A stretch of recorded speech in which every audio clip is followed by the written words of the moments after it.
ನಮಸ್ಕಾರ ಸ್ನೇಹಿತರೆ, ನಮ್ಮ ಚಾನೆಲ್ಗೆ ಸ್ವಾಗತ. ಇಂದಿನ ಕಥೆಯು ಮಹಾರಾಷ್ಟ್ರದ ಒಂದು ಜಿಲ್ಲೆಯಿಂದ ಆರಂಭವಾಗುತ್ತದೆ. ಆ ಜಿಲ್ಲೆಯ ಒಂದು ಸಣ್ಣ ನಗರದ ಬಡಾವಣೆಯಲ್ಲಿ ಈ ಘಟನೆ ನಡೆದಿತ್ತು. ಅದೇ ಕಾಲೋನಿಯ ಮನೆಯೊಂದರಲ್ಲಿ ವೀಣಾ ಎಂಬ ಮಹಿಳೆ ವಾಸಿಸುತ್ತಿದ್ದರು. ವೀಣಾ ಅವರು ವೃತ್ತಿಯಲ್ಲಿ ಶಾಲಾ ಶಿಕ್ಷಕಿಯಾಗಿದ್ದರು.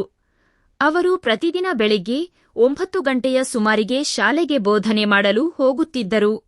ಸಂಜೆ ಸುಮಾರು 4:15 ಗಂಟೆಯ ವೇಳೆಗೆ ಕೆಲಸ ಮುಗಿಸಿ ತಮ್ಮ ಮನೆಗೆ ಹಿಂತಿರುಗುತ್ತಿದ್ದರು. ಅವರು ಆ ಬಡಾವಣೆಯಲ್ಲಿ ಸಣ್ಣ ಬಾಡಿಗೆ ಮನೆಯನ್ನು ಪಡೆದು ಒಬ್ಬರೇ ವಾಸಿಸುತ್ತಿದ್ದರು. ವೀಣಾ ಅವರ ಕುಟುಂಬದಲ್ಲಿ ಅವರಿಗೆ ಒಬ್ಬನೇ ಮಗನಿದ್ದನು. ಅವನ ಹೆಸರು ಆಕಾಶ್. ಆಕಾಶ್ಗೆ ಸುಮಾರು 8 ವರ್ಷ ವಯಸ್ಸಾಗಿದ್ದು ಅವನು ತನ್ನ ಅಜ್ಜಿಯ ಜೊತೆ ಇರುತ್ತಿದ್ದನು. ವೀಣಾ ಅವರ ಪತಿ 5 ವರ್ಷಗಳ ಹಿಂದೆ ನಡೆದ ಕಾರು ಅಪಘಾತದಲ್ಲಿ ನಿಧನರಾಗಿದ್ದರು. ಆ ದುರ್ಘಟನೆಯ ನಂತರ ವೀಣಾ ಸಂಪೂರ್ಣವಾಗಿ ಒಂಟಿಯಾಗಿದ್ದರು. ಆದರೂ ಅವರು ಧೈರ್ಯದಿಂದ ಬದುಕಿನ ಹೊಣೆಗಾರಿಕೆಯನ್ನು ಹೊತ್ತು ತಮ್ಮ ದೈನಂದಿನ ಕೆಲಸವನ್ನು ಮುಂದುವರೆಸುತ್ತಾ ಸಾಗುತ್ತಿದ್ದರು. ಅವರು ತಮ್ಮ ಬಡಾವಣೆಯ ಎಲ್ಲ ಮಕ್ಕಳಿಗೂ ಉಚಿತವಾಗಿ ಟ್ಯೂಷನ್ ಹೇಳಿಕೊಡುತ್ತಿದ್ದರು. ಮಕ್ಕಳ ಮೇಲೆ ಅವರಿಗಿದ್ದ ಪ್ರೀತಿ ಮತ್ತು ಶಿಕ್ಷಣ ನೀಡುವ ಅವರ ಗುಣವನ್ನು ನೋಡಿ ಕಾಲೋನಿಯ ಜನರು ವೀಣಾ ಅವರಿಗೆ ಅಪಾರ ಗೌರವ ನೀಡುತ್ತಿದ್ದರು ಮತ್ತು ಅವರನ್ನು ಸ್ತುತಿಸುತ್ತಿದ್ದರು. ಆದರೆ ಅದೇ ಬಡಾವಣೆಯಲ್ಲಿ ಮೋಹನ್ ಎಂಬ ಟ್ರಕ್ ಚಾಲಕ ಕೂಡ ವಾಸಿಸುತ್ತಿದ್ದನು. ಅವನು ಅಸಭ್ಯ ಸ್ವಭಾವದವನಾಗಿದ್ದನು. ಅವನಿಗೆ ಮಹಿಳೆಯರ ಬಗ್ಗೆ ಗೌರವವಿರಲಿಲ್ಲ ಮತ್ತು ಕೆಟ್ಟ ದೃಷ್ಟಿಯಿಂದ ನೋಡುವ ಅಭ್ಯಾಸವಿತ್ತು. ಅವನ ಕಣ್ಣುಗಳು ಸುಂದರವಾಗಿದ್ದ ಶಿಕ್ಷಕಿ ವೀಣಾ ಅವರ ಮೇಲೆ ಬಿದ್ದವು. ವೀಣಾ ಪ್ರತಿದಿನ ಶಾಲೆಗೆ ಹೋಗುವುದನ್ನು ಮೋಹನ್ ಗಮನಿಸುತ್ತಿದ್ದನು. ಅವಳ ಸೌಂದರ್ಯಕ್ಕೆ ಮಾರುಹೋದ ಅವನು ಹೇಗಾದರೂ ಮಾಡಿ ಅವಳನ್ನು ತನ್ನ ವಶಕ್ಕೆ ಪಡೆಯಬೇಕು ಎಂಬ ವಿಕೃತ ಯೋಚನೆಗಳನ್ನು ಮಾಡುತ್ತಿದ್ದನು. ಕಿರಣ್ ಎಂಬ ಮತ್ತೊಬ್ಬ ಚಾಲಕ ಮೋಹನ್ನ ಆಪ್ತ ಸ್ನೇಹಿತನಾಗಿದ್ದನು. ಮೋಹನ್ ಮತ್ತು ಕಿರಣ್ ಸೇರಿ ವೀಣಾ ಅವರಿಗೆ ತೊಂದರೆ ನೀಡಲು ಸಂಚು ರೂಪಿಸಿದ್ದರು. ಜನವರಿ 5, 2025 ರಾತ್ರಿ ಸುಮಾರು 9 ಗಂಟೆಯಾಗಿತ್ತು. ಮೋಹನ್ ತನ್ನ ವಾಹನವನ್ನು ಚಲಾಯಿಸಿಕೊಂಡು ಬರುತ್ತಿದ್ದಾಗ ಮಂಜುಳಾ ಎಂಬಾಕೆಯನ್ನು ಕಂಡನು. ಅವಳನ್ನು ತನ್ನ ಕೋಣೆಗೆ ಕರೆದುಕೊಂಡು ಹೋದನು. ನಂತರ ಅವನು ತನ್ನ ಸ್ನೇಹಿತ ಕಿರಣ್ಗೆ ಫೋನ್ ಮಾಡಿ ತನ್ನ ಮನೆಗೆ ಬರಲು ಹೇಳಿದನು. ಕಿರಣ್ ಮದ್ಯದ ಬಾಟಲಿಗಳನ್ನು ತಂದಿದ್ದನು. ಅವರಿಬ್ಬರು ಮದ್ಯಪಾನ ಮಾಡಿ ಮಂಜುಳಾಳೊಂದಿಗೆ ಕಾಲ ಕಳೆಯುತ್ತಿದ್ದರು. ಮಂಜುಳಾ ಅಲ್ಲಿಂದ ಹೋಗುವಾಗ ಶಿಕ್ಷಕಿ ವೀಣಾ ಅವರು ಈ ದೃಶ್ಯವನ್ನು ಕಂಡರು. ಬಡಾವಣೆಯಲ್ಲಿ ನಡೆಯುತ್ತಿದ್ದ ಈ ಅಸಭ್ಯ ಕೃತ್ಯವನ್ನು ಕಂಡು ವೀಣಾ ಅವರಿಗೆ ತುಂಬಾ ಸಿಟ್ಟು ಬಂದಿತು. ಅವರು ಕೂಡಲೇ ಅಲ್ಲಿಗೆ ಹೋಗಿ ಆ ಇಬ್ಬರು ಸ್ನೇಹಿತರನ್ನು ತೀವ್ರವಾಗಿ ತರಾಟೆಗೆ ತೆಗೆದುಕೊಂಡರು. ಗದ್ದಲ ಕೇಳಿ ಸುತ್ತಮುತ್ತಲಿನ ನಿವಾಸಿಗಳು ಕೂಡ ಅಲ್ಲಿಗೆ ಓಡಿ ಬಂದರು.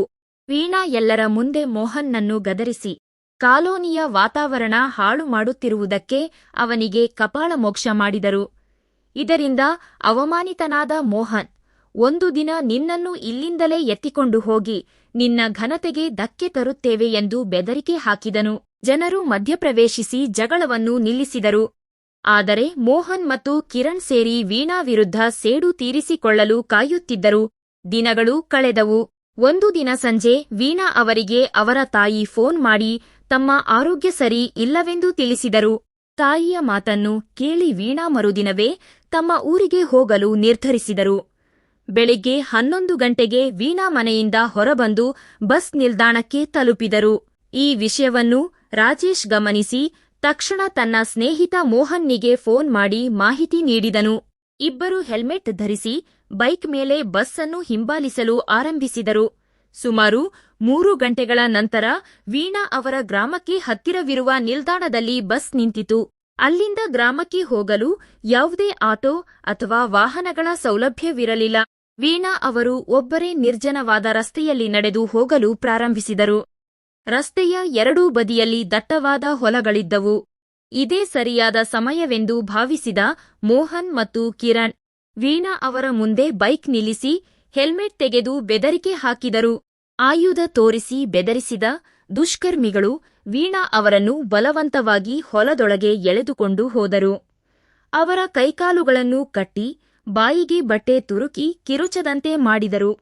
ನಂತರ ಆ ಇಬ್ಬರು ಶಿಕ್ಷಕಿಯ ಮೇಲೆ ಅತಿ ಕ್ರೂರವಾಗಿ ಮತ್ತು ಅಮಾನವೀಯವಾಗಿ ದೌರ್ಜನ್ಯ ಎಸಗಿದರು. ಕೆಲವು ಸಮಯದ ನಂತರ ವಸಂತ್ ಎಂಬ ಮತ್ತೊಬ್ಬ ಸ್ನೇಹಿತನು ಅಲ್ಲಿಗೆ ಬಂದನು. ಮೂವರು ಸೇರಿ ಮದ್ಯಪಾನ ಮಾಡುತ್ತಾ ವೀಣಾ ಅವರಿಗೆ ದೈಹಿಕವಾಗಿ ಮತ್ತು ಮಾನಸಿಕವಾಗಿ ಹಿಂಸೆ ನೀಡಿದರು. ಕೊನೆಗೆ ಅವಳನ್ನು ನಗರಕ್ಕೆ ಕರೆದೊಯ್ದು ಮಾರಿಬಿಡಲು ಕೆಟ್ಟ ಯೋಜನೆಯನ್ನು ಸಿದ್ಧಪಡಿಸಿದರು. ವೀಣಾ ಅವರನ್ನು ಕಾರಿನತ್ತ ಎಳೆದುಕೊಂಡು ಹೋಗುತ್ತಿದ್ದಾಗ ಆ ಗ್ರಾಮದ ರೈತ ಈಶ್ವರಪ್ಪ ಮತ್ತು ಅವರ ಗೆಳೆಯರು ಇದನ್ನು ನೋಡಿದರು. ಮಹಿಳೆಯೊಬ್ಬರನ್ನು ಯಾರೋ ಬಲವಂತವಾಗಿ ಕರೆದೊಯ್ಯುತ್ತಿದ್ದಾರೆ ಎಂದು ಅನುಮಾನಗೊಂಡ ಅವರು ಕೂಡಲೇ ಲಾಠಿ ಹಿಡಿದು ಆ ಮೂವರನ್ನು ಅಡ್ಡಗಟ್ಟಿದರು. ರೈತರು ಆ ಮೂವರು ದುಷ್ಟರನ್ನು ಹಿಡಿದು ಚೆನ್ನಾಗಿ ಹೊಡೆದು ಬಗ್ಗಿಸಿದರು. ಕೂಡಲೇ ಪೊಲೀಸರಿಗೆ ಮಾಹಿತಿ ನೀಡಿದರು. ಪೊಲೀಸರು ಸ್ಥಳಕ್ಕೆ ಧಾವಿಸಿ ವೀಣಾ ಅವರನ್ನು ರಕ್ಷಿಸಿ ಆಸ್ಪತ್ರೆಗೆ ದಾಖಲಿಸಿದರು. ಮೋಹನ್, ಕಿರಣ್ ಮತ್ತು ವಸಂತ್ನನ್ನು ಬಂಧಿಸಿ ಜೈಲಿಗೆ ಕಳುಹಿಸಲಾಯಿತು. ಈಶ್ವರಪ್ಪ ಎಂಬ ರೈತನ ಸಮಯಪ್ರಜ್ಞೆ ಮತ್ತು ಧೈರ್ಯದಿಂದಾಗಿ ಒಬ್ಬ ಮಹಿಳೆಯ ಜೀವ ಉಳಿಯಿತು.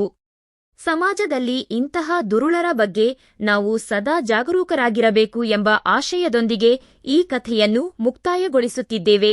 ಸ್ನೇಹಿತರೆ, ಈ ಸಂಪೂರ್ಣ ಕಥೆಯನ್ನು ಹೇಳುವ ನಮ್ಮ ಉದ್ದೇಶ ಯಾರ ಮನಸ್ಸಿಗೂ ನೋವು ಕೊಡಲು ಅಲ್ಲ.